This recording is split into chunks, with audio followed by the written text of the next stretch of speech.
Welcome to Sailing with the Jameses. We're the James family, and we live on board our boat, Shining Light, full-time. We're currently on the east coast of Australia, with plans to sail around the world. This week, we are finding out what's been happening to our fridge, and we hike up to our old lighthouse filled with a rich history, including murders and suicides. We are south of Gladstone in an anchorage called Pancake Creek. With beautiful weather and calm waters, what better thing to do than boat jobs? We reprovisioned last week in Harvey Bay, and while we were there, we went to Bunnings, the local hardware store, and picked up a few things for the boat. And I don't think Sam minded picking up a new toy. So the great hunt to reduce our power continues, and one thing we've found is that our biggest consumption is from our fridge freezer. And what we've got, when you look at the unit in here, is it's got a really small evaporator on it with just a small fan on the edge. We tried to clean it out to increase its efficiency. It didn't do quite as much as what we were hoping for, but what we have done is at the top here there's some vents, and we took one of the vents off, and we've found that that's reduced the runtime of the fridge freezer dramatically. So what we're going to do is take the other side off, and we're going to cut those vents on the top here as hot air rises so it can come out the top, and then we can hopefully get a little bit of a circulation in behind there to help cool and make it run a bit more efficiently. But we've found that our consumption going from about 10% of our battery life, which is 80 amps over a night time, has gone down to around about 6 or 7%. So we're sitting down at around about 50 amps a night, which is a huge reduction. So yeah, we'll do this little modification today, and hopefully it'll help our fridge work a little less and a bit easier and reduce our power consumption. You can see here I've taken the other side off, and I can already feel a little bit of the air coming through because the fridge is running at the moment. The door is open, which will help that, but even when it's closed, we've got the screws here that should let nice cool air in from down in the hull, and then it'll come up through and out. Now the next challenges that we face are that we've got to cut these in the top, but we've got to make sure they're butted right up at the edge because our freezer actually comes to just here. And if they're over a bit, I don't really want to be screwing into the freezer.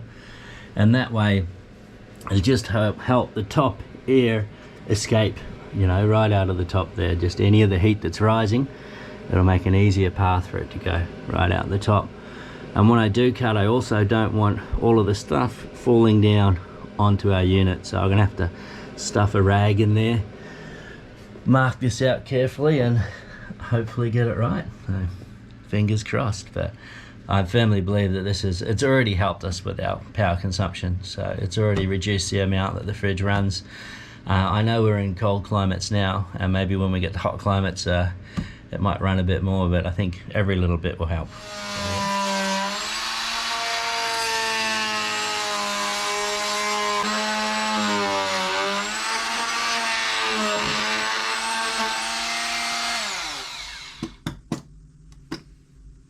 Beautiful.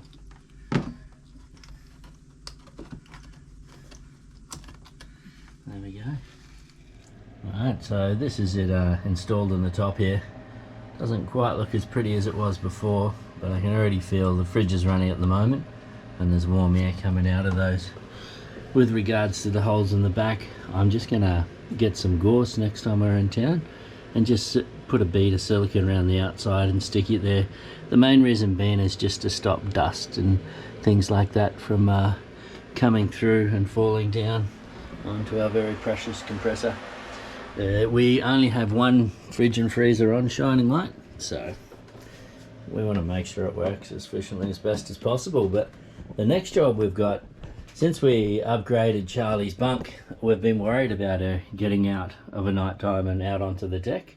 So every night we've been here and we've been barricading the front door up, so there's no way she can get through, which is a little bit frustrating if we want to go and check on anything. So what we've got here is we're going to install a bolt lock, and we're just going to put it up the top here, and it's not for thieves or anything, so it doesn't have to be too secure. It's just to stop Charlie. If we put it up nice and high, she won't be able to, when she does figure out how to open the door, she won't be able to get out on deck without us there, so we can lock her in overnight time and keep her safe. So yeah, we will drill and fit that one.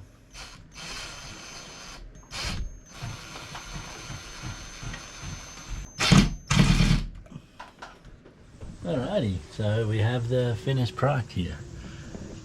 So basically that there is the lock, and when we go to bed over night time, we can close this, slide that across like that, and it jams on the edge there, and stops Charlie from doing the Great Escape.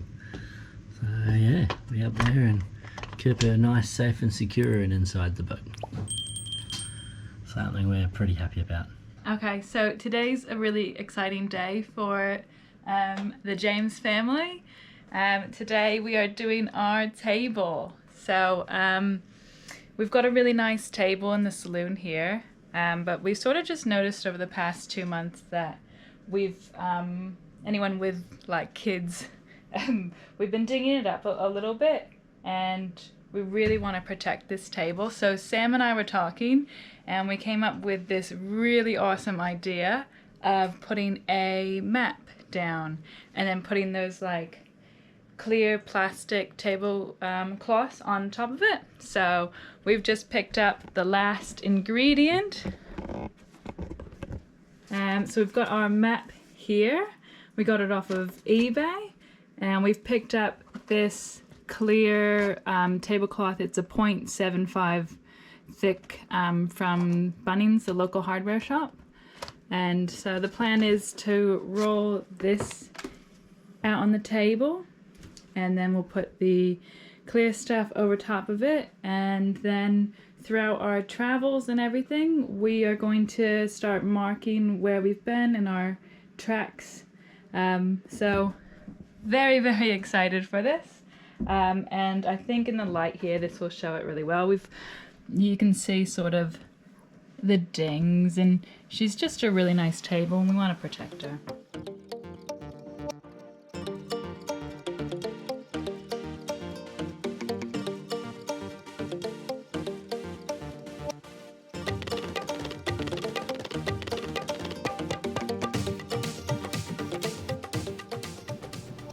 The table is all finished.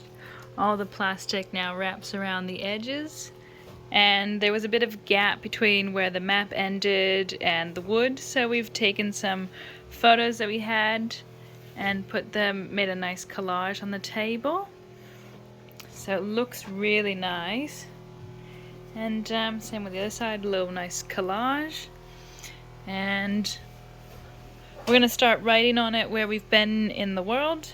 And you can see here, Australia, Gold Coast, and we purchased Shining Light on the 24th of the 4th of this year, and making our way up the Queensland coast, doing a little shakedown on her, seeing what we need, and then off from there.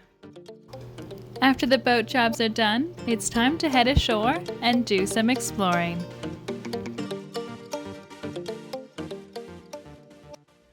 Alright, so we are anchored out there just off the beach, and the tide is coming in, but it's all still very shallow, so rather than bring the tender across, we jumped in our two trusty steeds here, the kayaks. We've paddled them across, and we're about to do the walk up to the lighthouse. So they say it's 5.2 k's return, so we're expecting it to take 3-4 hours or something up there and back.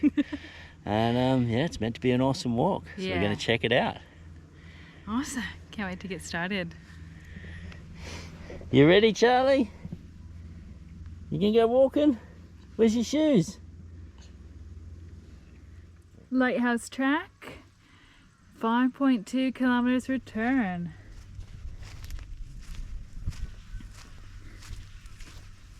Here comes Charlie Gale. Hello, hello. Zoom, zoom, zoom, Charlie Gale. Zoom, zoom. Zoom, zoom, zoom. So here we've come to our first signage. You can see here, Pancake Creek anchorage is 0.2 kilometers away. We're getting low on water. We're getting fatigued, but we're going to hopefully push on. We've got Pancake Creek. I don't know if we'll make the 2.8 kilometers. We'll definitely go to the lighthouse, and hopefully we'll get to see Aircraft Beach along the way. So we'll keep trekking along and see if there's anything cool we can find as we go. So we've arrived at the lookout for Aircraft Beach. This is the bay here. There's a few shipping containers out there and beautiful weather. And these are the flowers that Charlie has picked so far on our walk. Alright, so we've arrived up here at the lighthouse. So it does say no mobile phones or drones, so we'll have to, out of respect for the lighthouse keepers, keep them in our bag. But we're going to go and spend $10 and go and do the tour. It looks pretty awesome. I'm pretty excited about it. Bustard Head Lighthouse was the first coastal lighthouse built by the Queensland government and began operating in 1868 by oil and wick burner. It was converted to kerosene in 1917 and electricity in 1935. The lighthouse was automated in 1986, and today you can take a tour for $10 a person from the Bustard Head Lighthouse Association. In my opinion, the history is filled with lots of drama, including murders, suicides, people not answering their phones, and it's well worth the hike and the tour. We've just come past the lighthouse a little bit and down this road here. This is the road that the Latch comes on. Now you can do a tour from 1770 or the town of Agnes Waters. They're right next to each other.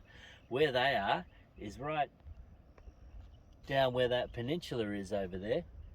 And the Latch, it takes around about 2 hours. It comes up. There's 4 river crossings it does. The final river crossing is this one just below us here. And then it goes on up. If we come around over to the other side here, you can see where the boat is anchored. Our boat is the mast furthest to the right, and that's in the Pancake Creek anchorage. So we're about to start walking back, so hopefully we'll get back there before the sun goes down. Okay, so the lighthouse was super interesting and we spent more time than we planned there. And after realizing the time, we raced back down the mountain to beat the sunset so that we're not hiking down in the dark. We made it just in time to see a beautiful sunset on Pancake Creek. Thank you for watching. Don't forget to hit those like and subscribe buttons, and we'll see you guys next week.